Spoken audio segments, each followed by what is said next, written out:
Chapter 2 of Harry Potter and the Chamber of Secrets. Dobby's Warning. Harry managed not to shout out, but it was a close thing. The little creature on the bed had large, bat-like ears and bulging green eyes the size of tennis balls. Harry knew instantly that this was what had been watching him out of the garden hedge that morning. As they stared at each other, Harry heard Dudley's voice from the hall. "May I take your coats, Mr. and Mrs. Mason?" The creature slipped off the bed and bowed so low that the end of its long, thin nose touched the carpet. Harry noticed that it was wearing what looked like an old pillowcase, with rips for arm and leg holes. Hello," said Harry nervously. "Harry Potter," said the creature in a high-pitched voice Harry was sure would carry down the stairs. Let me try the voice a little better. "So long has Dobby wanted to meet you, sir. Such an honor it is." Thank you," said Harry, edging along the wall and sinking into his desk chair next to Hedwig, who was asleep in her large cage. He wanted to ask, "What are you?" but thought it would sound too rude, so instead he said, "Who are you?" "Dobby, sir. Just Dobby. Dobby the house elf," said the creature. "Oh, really?" said Harry. I don't want to be rude or anything, but this isn't a great time for me to have a house elf in my bedroom." Aunt Petunia's high, false laugh sounded from the living room. The elf hung his head. "Not that I'm not pleased to meet you," said Harry quickly, "but, is there any particular reason you're here?" "Oh, yes, sir," said Dobby earnestly. "Dobby has come to tell you, sir. It is difficult, sir. Dobby wonders where to begin." "Sit down," said Harry politely, pointing at the bed. To his horror, the elf burst into tears, very noisy tears. "Sit down," he wailed. "Never, ever." Harry thought he heard the voices downstairs falter. "I'm sorry," he whispered. "I didn't mean to offend you or anything." "Offend Dobby?" choked the elf. "Dobby has never been asked to sit down by a wizard like an equal." Harry, trying to say "shh" and look comforting at the same time, ushered Dobby back onto the bed where he sat hiccuping, looking like a large and very ugly doll. At last he managed to control himself and sat with his great eyes fixed on Harry in an expression of watery adoration. You can't have met many decent wizards," said Harry, trying to cheer him up.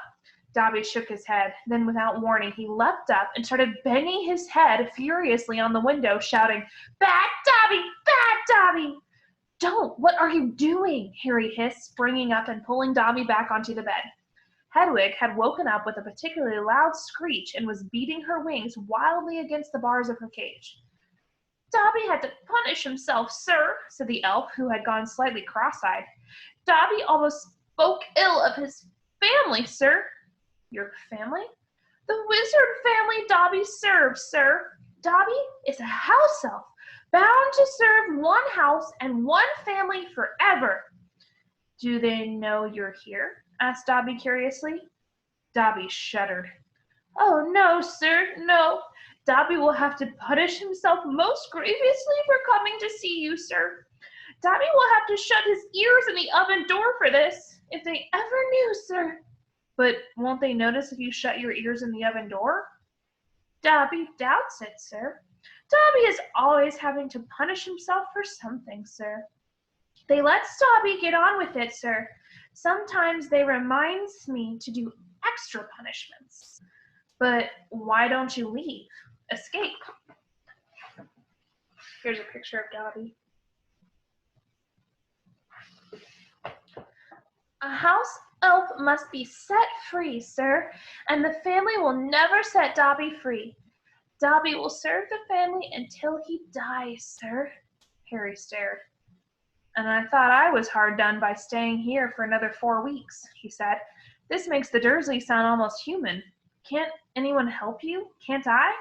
Almost at once, Harry wished he hadn't spoken. Dobby dissolved again into wails of gratitude. "Please," Harry whispered frantically, "please be quiet. If the Dursleys hear anything, if they know you're here." "Harry Potter asked if he could help Dobby.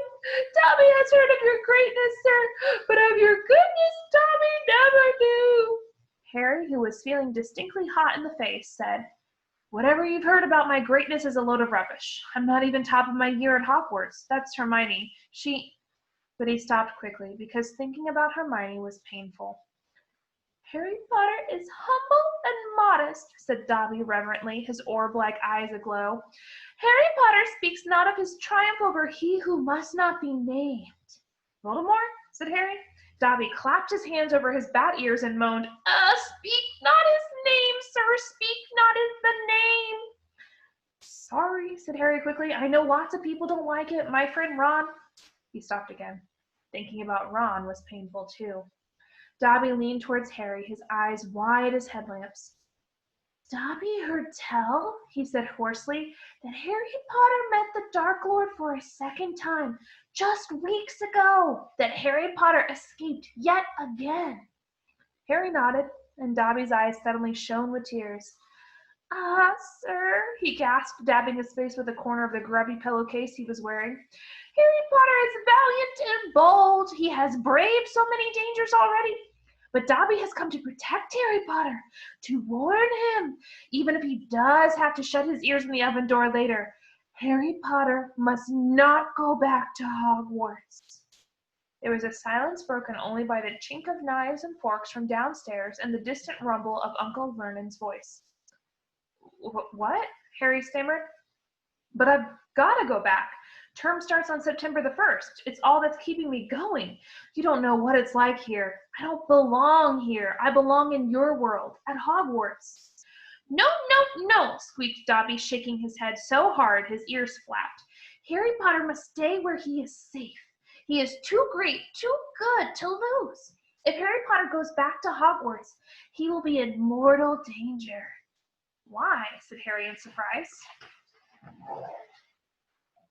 There is a plot, Harry Potter, a plot to make most terrible things happen at Hogwarts School of Witchcraft and Wizardry this year, whispered Dobby, suddenly trembling all over. Dobby has known it for months, sir. Harry Potter must not put himself in peril. He is too important, sir. What terrible thing, said Harry at once. Who's plotting them? Dobby made a funny choking noise and then banged his head madly against the wall. All right, cried Harry, grabbing the elf's arm to stop him. You can't say, I understand. But why are you warning me? A sudden, unpleasant thought struck him. Hang on. This hasn't got anything to do with with you-know-who, has it? You could just shake or nod, he added hastily as Dobby's head tilted worryingly close to the wall again. Slowly, Dobby shook his head. Not he who must not be named. Oh. Not he who must not be named, sir. But Dobby's eyes were wide, and he seemed to be trying to give Harry a hint. Harry, however, was completely at sea. He hasn't got a brother, has he? Dobby shook his head, his eyes wider than ever. Well then, I can't think who else would have a chance of making horrible things happen at Hogwarts, said Harry. I mean, there's Dumbledore for one thing. You know who Dumbledore is, don't you? Dobby bowed his head. Albus Dumbledore is the greatest headmaster Hogwarts has ever had. Dobby knows it, sir. Dobby has heard Dumbledore's powers rival those of he who must not be named at the height of his strength. But, sir, Dobby's voice dropped to an urgent whisper, there are powers Dumbledore doesn't. Powers no decent wizard. And before Harry could stop him, Dobby bounded off the bed, seized Harry's desk lamp, and started beating himself around the head with ear-splitting yelps. A sudden silence fell downstairs. 2 seconds later, Harry, heart thudding madly, heard Uncle Vernon coming into the hall, calling, Dudley must have left his television on again, the little tyke. Quick, in the wardrobe, hissed Harry, stuffing Dobby in, shutting the door and flinging himself under the bed just as the door handle turned. What the devil are you doing? Said Uncle Vernon through gritted teeth, his face horribly close to Harry's. You've just ruined the punchline of my Japanese golfer joke. One more sound and you'll wish you'd never been born, boy. He stomped flat-footed from the room. Shaking, Harry let Dobby out of the wardrobe. See what it's like here, he said. See why I've got to go back to Hogwarts? It's the only place I've got. Well, I think I've got friends. Friends who don't even write to Harry Potter? Said Dobby slyly. I expect they've just been... Hang on, said Harry, frowning. How do you know my friends haven't been writing to me? Dobby shuffled his feet. Harry Potter mustn't be angry with Dobby. Dobby did it for the best. Have you been stopping my letters? Dobby had him there. Oh, sorry. Dobby has them here, sir, said the elf, stepping nimbly out of Harry's reach. He pulled a thick wad of envelopes from the inside of the pillowcase he was wearing. Harry could make out Hermione's neat writing, Ron's untidy scrawl, and even a scribble that looked as though it had come from the Hogwarts gamekeeper, Hagrid. Dobby blinked anxiously up at Harry. Harry Potter mustn't be angry. Dobby hoped if Harry Potter thought his friends had forgotten him, Harry Potter might not want to go back to school, sir. Harry wasn't listening. He made a grab for the letters, but Dobby jumped out of reach. Harry Potter will have them, sir, if he gives Dobby his word that he will not return to Hogwarts. Ah, sir, this is a danger you must not face. Say you will go back, sir. No, said Harry angrily. Give me my friend's letters. Then Harry Potter leaves Dobby no choice, said the elf sadly. Before Harry could move, Dobby had darted to the bedroom door, pulled it open, and sprinted down the stairs. Mouth dry, stomach lurching, Harry sprang after him, trying not to make a sound. He jumped the last 6 stairs, landing cat-like on the hall carpet, looking around for Dobby. From the dining room, he heard Uncle Vernon saying, "Tell Petunia that very funny story about those American plumbers, Mr. Mason. She's been dying to hear." Harry ran up the hall into the kitchen and felt his stomach disappear. Aunt Petunia's masterpiece of a pudding, the mountain of cream and sugared violets, was floating up near the ceiling. On top of the cupboard in the corner crouched Dobby. "No," croaked Harry. "Please, they'll kill me." Harry Potter must say he's not going back to school. Dobby, please. Say it, sir. I can't. Dobby gave him a tragic look. Then Dobby must do it, sir, for Harry Potter's own good. The pudding fell to the floor with a heart-stopping crash. Cream splattered the windows and walls as the dish shattered. With a crack like a whip, Dobby vanished. There were screams from the dining room, and Uncle Vernon burst into the kitchen to find Harry, rigid with shock, covered from head to foot in Aunt Petunia's pudding. At first, it looked as though Uncle Vernon would manage to gloss the whole thing over. "Just our nephew, very disturbed. Meeting strangers upsets him, so we kept him upstairs." He shooed the shocked Masons back into the dining room, promised Harry he would flay him to within an inch of his life when the Masons had left, and handed him a mop. Aunt Petunia dug some ice cream out of the freezer, and Harry, still shaking, started scrubbing the kitchen clean. Uncle Vernon might still have been able to make his deal if it hadn't been for the owl. Aunt Petunia was just handing round a box of after-dinner mints when a huge barn owl swooped through the dining room window, dropped a letter on Mrs. Mason's head, and swooped out again. Mrs. Mason screamed like a banshee and ran from the house, shouting about lunatics. Mr. Mason stayed just long enough to tell the Dursleys that his wife was mortally afraid of birds of all shapes and sizes, and to ask whether this was their idea of a joke. Harry stood in the kitchen, clutching the mop for support as Uncle Vernon advanced on him, a demonic glint in his tiny eyes. "Read it," he hissed evilly, brandishing the letter the owl had delivered. "Go on, read it." Harry took it. It did not contain birthday greetings. "Dear Mr. Potter, we have received intelligence that a hover charm was used at your place of residence this evening at 12 minutes past 9. As you know, underage wizards are not permitted to perform spells outside school, and further spell work on your part may lead to expulsion from said school. Decree for the reasonable restriction of underage sorcery, 1875, paragraph C. We would also ask you to remember that any magical activity which risks notice by members of the non-magical community, Muggles, is a serious offense under Section 13 of the International Confederation of Warlocks Statute of Secrecy. Enjoy your holidays. Yours sincerely, Mafalda Hopkirk. Improper use of magic office, Ministry of Magic." Harry looked up from the letter and gulped. "You didn't tell us you weren't allowed to use magic outside school," said Uncle Vernon, a mad gleam dancing in his eyes. "Forgot to mention it. Slipped your mind, I dare say." He was bearing down on Harry like a great bulldog, all his teeth bared. "Well, I've got news for you, boy. I'm locking you up. You're never going back to that school, never, and if you try and magic yourself out, they'll expel you." And laughing like a maniac, he dragged Harry back upstairs. Uncle Vernon was as bad as his word. The following morning, he paid a man to fit bars on Harry's window. He himself fitted the cat flap in the bedroom door so that small amounts of food could be pushed inside 3 times a day. They let Harry out to use the bathroom morning and evening. Otherwise, he was locked in his room around the clock. 3 days later, the Dursleys were showing no sign of relenting, and Harry couldn't see any way out of his situation. He lay on his bed, watching the sun sinking behind the bars on the window, and wondered miserably what was going to happen to him. What was the good of magicking himself out of the room if Hogwarts would expel him for doing it? Yet, life at Privet Drive had reached an all-time low.